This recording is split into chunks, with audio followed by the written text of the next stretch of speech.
Hello friends, it is currently day 2 in Project Zomboid, so let's take a look. Remember that we had a limp before? Looks like our leg looks pretty good right now. Never miss out on your life and living for the morning.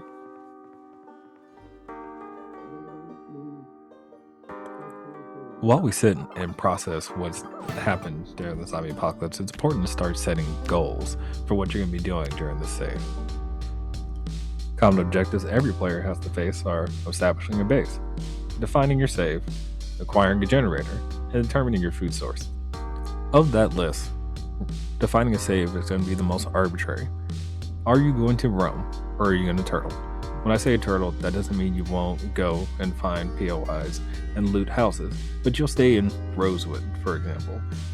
While in Rosewood, do you think they're going to try to kill all the zombies on the street and reduce how many zombies are available during peak?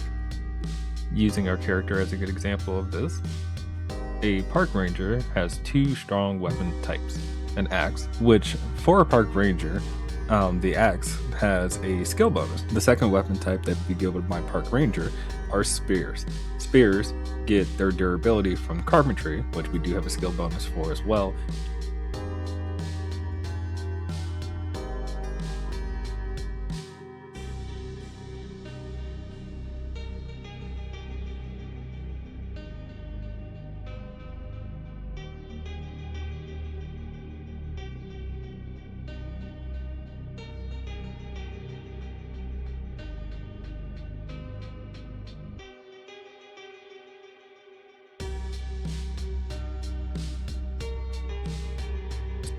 Quick note, you'll notice that I do have 2 spears on my person already, but you can never be over prepared for any scenario. So I decided to pick up some more sticks so I can get some spears going just in case.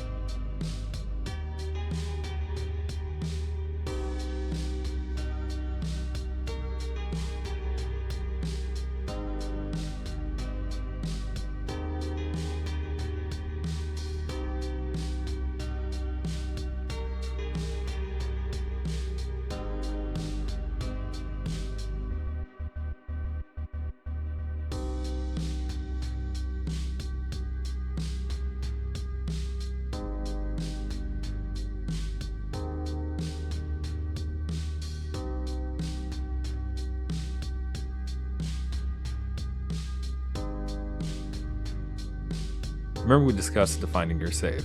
The POIs that can be found in Project Zomboid will have an impact on how your save goes. To the south, I can go towards the Rosewood Fire Station, where I'll find axes and mini combat opportunities, not to mention head downtown. To the north, I will find the public school. In that case, I can find a library so I can develop my skills a little bit more. Before deciding to head out to either one of those locations, I'd like to show you what a looting run typically can look like.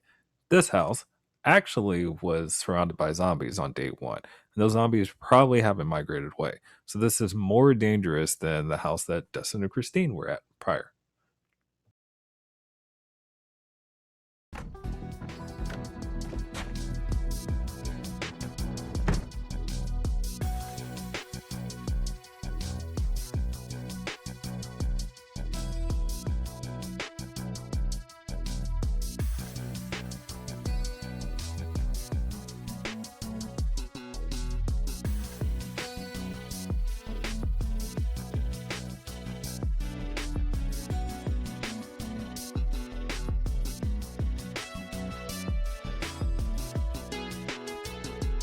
Time to look at another skill. This is a door flash. A door flash is just a method for you to be able to quickly peer into a room to see if there are any zombies present and how many zombies there might be. Trust me, it'll save your life. The door flash can be performed fairly easily. All you do is double tap E.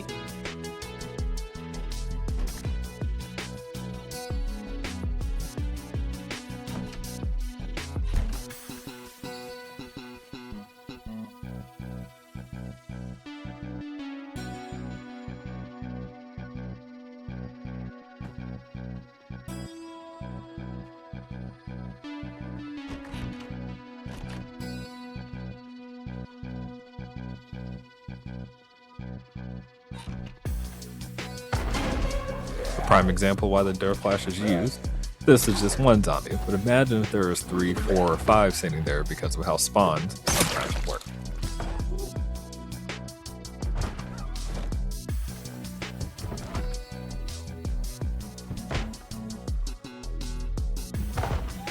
The commotion was definitely heard by the zombies on the left side of the building. There's no reason for us to stick around, so let's get out.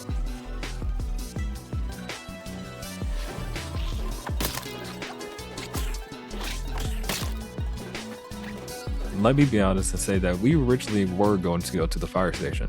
However, we did find a hiking bag, and that bag is going to help us carry more. Books can be heavy, and I would usually avoid it without having a backpack at least, but now that we do, let's collect our weapons and head to the school.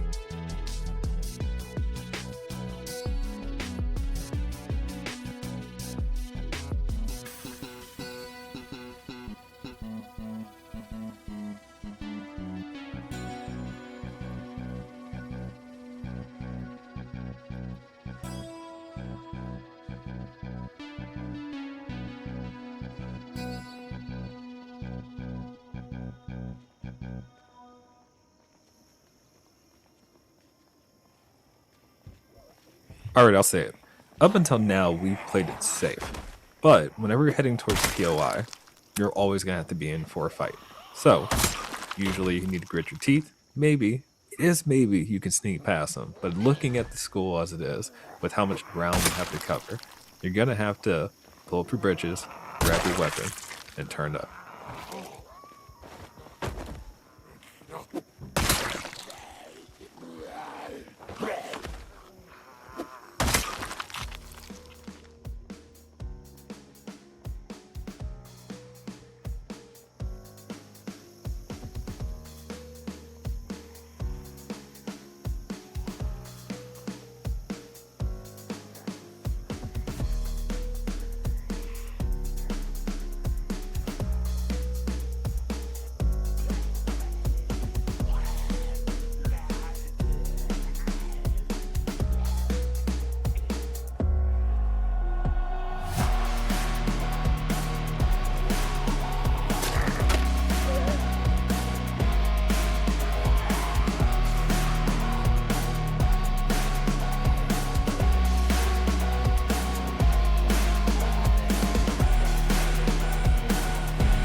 Hold up, let me turn on the music real quick and explain something. I needed to choose the location for this fight. I wanted to be indoors rather than out because I didn't want to attract more zombies. When I get inside, you're going to notice that there's hallways.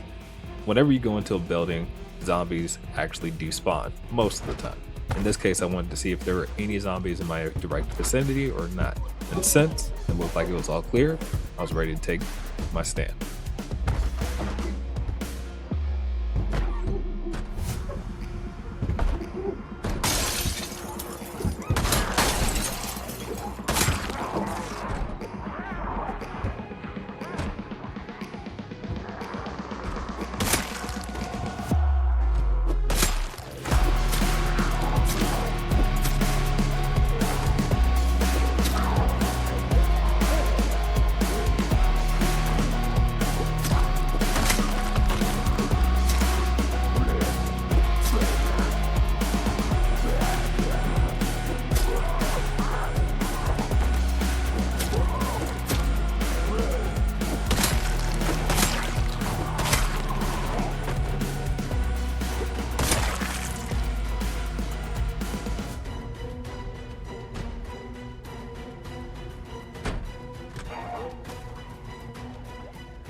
Another quick gameplay tip, you can actually pause the game and look at containers that you're standing next to and cue actions such as being able to pick out one book from one container and another book from another container. And when you unpause, your character will take care of those things for you fairly quickly. So it's a good way to loot and move.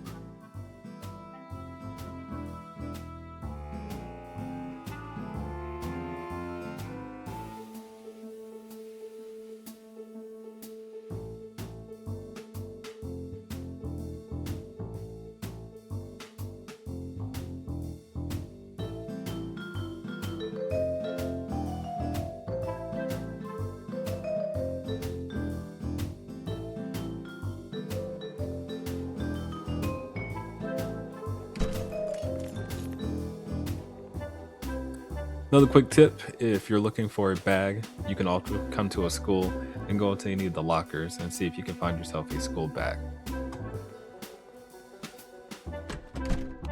So at this point, we end up just looting the school, right? I don't go through the entire school on this run because we had many of the things that I wanted. If you go back to the first episode, you'll remember I said, lean into your character. We are a park ranger. The books I picked up were on carpentry and foraging. So if I focus around those things, I don't really need too many other skill books. However, I did not find the How to Get a Generator magazine, which is the magazine that enables you to use a generator in game. Sometimes they will spawn inside of the school desk as well, and that's the only reason why we check it just now.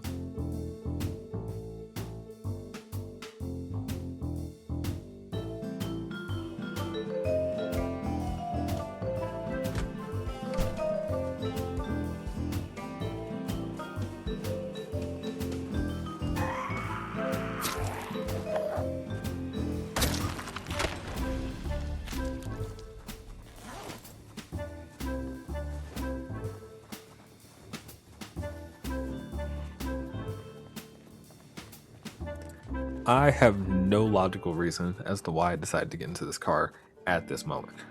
In truth, you never get this lucky. We got a car that is in wonderful condition, has a key, so we fight the zombies off in order to where we can use the car for our own personal benefit moving forward.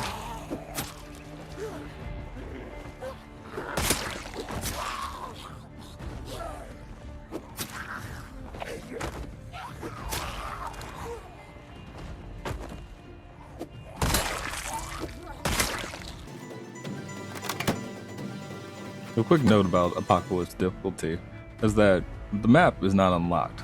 In sandbox mode and in survivor mode, you can get a mini map and you can see the entire map. It'll be kind of hidden.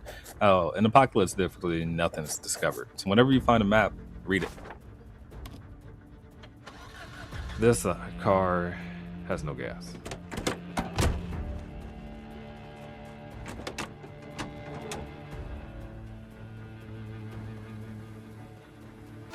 Another quick tip for you new players out there. If you have a gas can or container that can hold gas, when you walk up to a vehicle, you can press the V key, which will bring up the radio menu.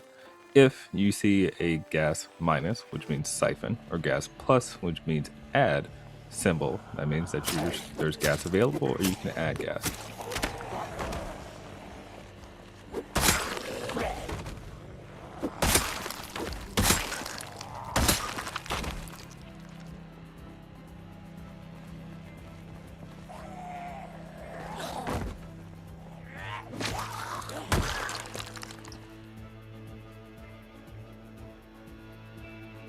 For my roleplay, anytime I'm playing as a park ranger, I always look for either the police hat or the park ranger hat because it matches the aesthetic. It's a thing for me, doesn't have to be for you.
And we're back home.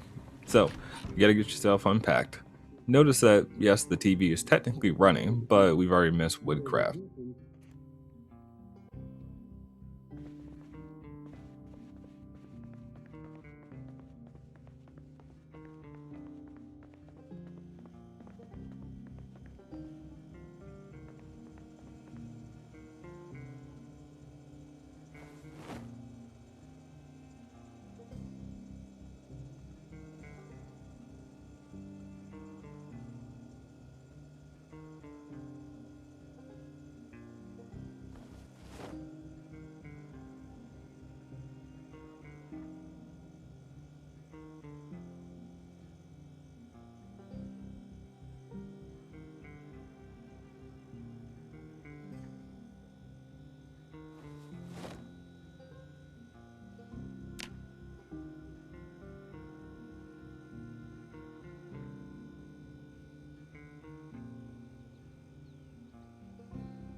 The next show is going to run at 1800. So for now, we'll pull out one of the books that we got from our looting run and sit down and enjoy it. Take note to the 3 arrows that are next to my foraging skill now. That says that I'm building up that multiplier, which I get from reading my skill books.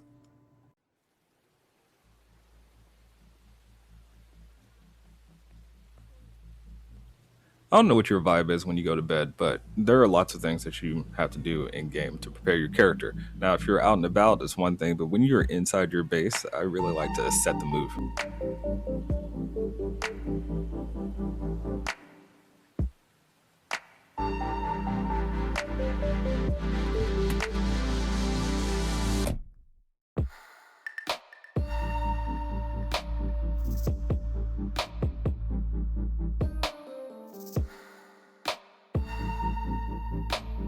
Let's take a quick moment to talk about exercise. In-game exercise will work toward your fitness or strength skills. However, in addition, you can also make your character more tired so they can go to bed whenever you want them to.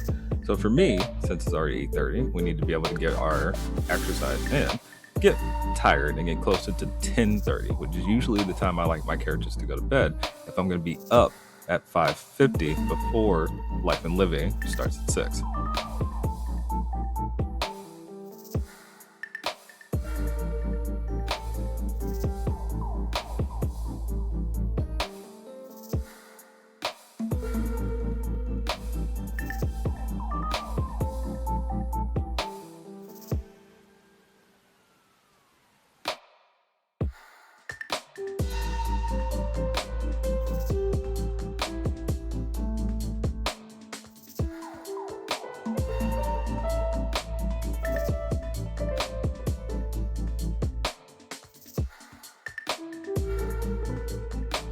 Alright, if you made it this far in the video, just let me say thanks for watching.